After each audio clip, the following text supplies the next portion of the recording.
If you're a full-frame camera fanatic and you're looking to shoot some really nice, decent-looking 4K footage at a price point of $2,200, which I believe before Sony A7 Riii was slightly impossible, and this might be the right review for you, and Sony A7 Riii might be the right match too. Let's begin. Welcome back to 4A's Tech. As always, we bring you tech reviews, tips and tutorials to help you live life smarter, and today I have my loyal A7 Riii, which I finally thought of putting out a review. This can help the people who are looking to buy one for themselves. Now before I go into details, let me show you where this camera lies as far as price to value ratio is concerned. So first off, looking at full frame 4K cameras, they start from as low as I think Sony A7 II, which with its 2870 lens comes for around $998. It's a very budget friendly but a low end 4K option. After that you can have a look at the Canon RP you can get for around $1,700 with an adapter and 24-105mm lens. Now both of these are very basic 4K full frame options, but if we move on to a slightly pro grade full frame 4K option, and if you're a Nikon fan, then you can pick Z6 for $2,400. That has a lens of 24-70mm. And then you have the D850 105mm lens for around $4,900. Or the Nikon Z7 for $3,400 that comes with 24-70mm lens. Now if you're a Canon fan, then you can pick the 5D Mark as well with the 24-70mm lens for $3,500. Or Sony's A7R3 for $3,400 with the 24-70mm lens. Now if you want to move to Panasonic option for full frame, then you can have a look at the S1R. Now keeping all of these prices in mind, my pick for this camera was completely satisfying as it lies just below all those high-end price points, yet bringing some of their really cool features to a prosumer level.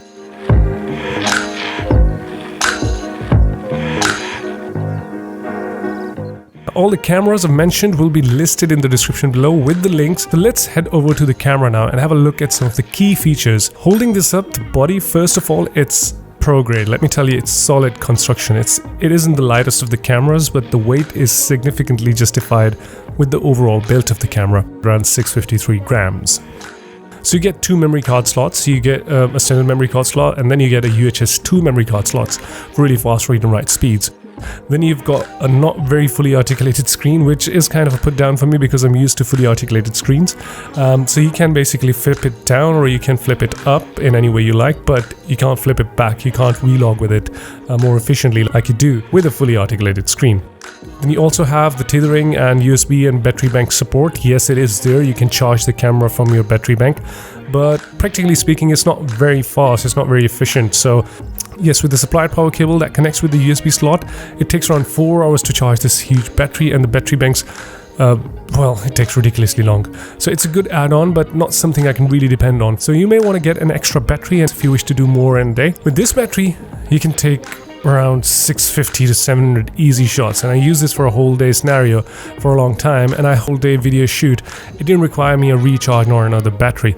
Now if you do get one of these mic battery extenders, this can give you an extra that fill for your palm if you feel the camera to be slightly shorter for your big hands. Now since you don't have any built-in flash, so you can slide this out, slip in your favorite TTL flash, and that's it. On the left side of the camera you get yourself a microphone port, a headphone jack, a HDMI port. You can clip out and take this rubber off to adjust the visibility of your electronic viewfinder. So a little bit about the dials on this camera. As you get this main dial in which you got most of the settings like the usual cameras. You got the manual, you got the aperture priority, you got the SNQ, you got the movie mode. So you can select one of those from here. Then you got another dial that comes for the exposure settings. So you got two dials, you got one dial right on the front and you got another dial that's on the back of it. Now these two really help you out in fixing up the settings like shutter speed and f-stop and whatnot really quickly. Then you have some custom buttons. You've got custom 1, you got custom 2, and then there is a custom 3 button right on the back of it that you can customize.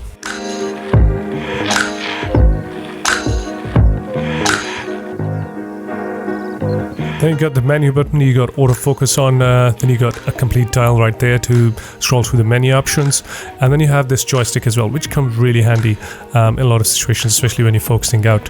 And then my favorite is this record button, which is right next to the electronic viewfinder. It's really convenient for you to just quickly switch on and off the recording without having to move around your thumb. A lot of controls, great accessibility to those controls, you won't have any troubles. The lens I have with this Sony's E-mount is 1.850 prime.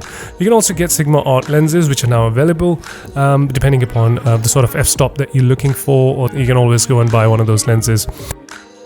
About the features, it has the autofocus, which is brilliant. It's got 693 autofocus points compared to the A7R3's 399 points, which is a huge plus for a camera that isn't near to the budget of A7R3. And you do get 10 frames per second of burst shooting for both RAW and JPEG images. So you get best shots if you're doing a lot of action photography, but it isn't the very best when it comes to video. It just doesn't fill it in properly. I mean, my $450 SL2 can do better autofocus when it comes to video and vlogging. And about the eye tracking, it works well, but it's only available in still photography. So you should bear that in mind if you do a lot of event coverage. Now, Sony is my favorite when it comes to low light, and this time I find it a lot better.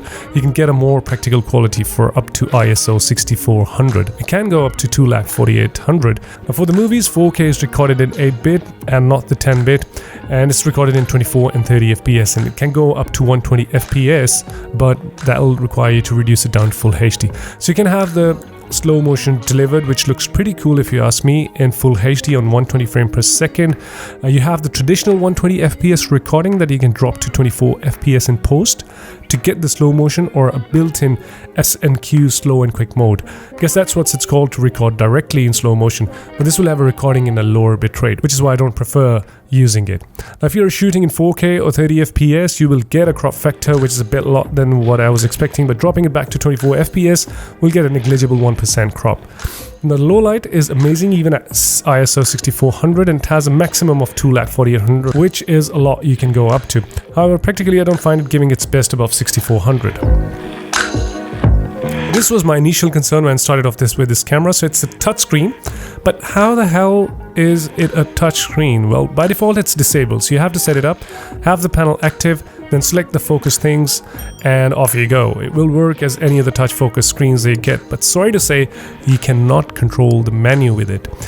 But why, Sony? I mean, at times when you're so used to access settings with the tap and you have to go back to physical ones every now and then, switching back and forth, it's kind of sometimes you're not used to it, I think.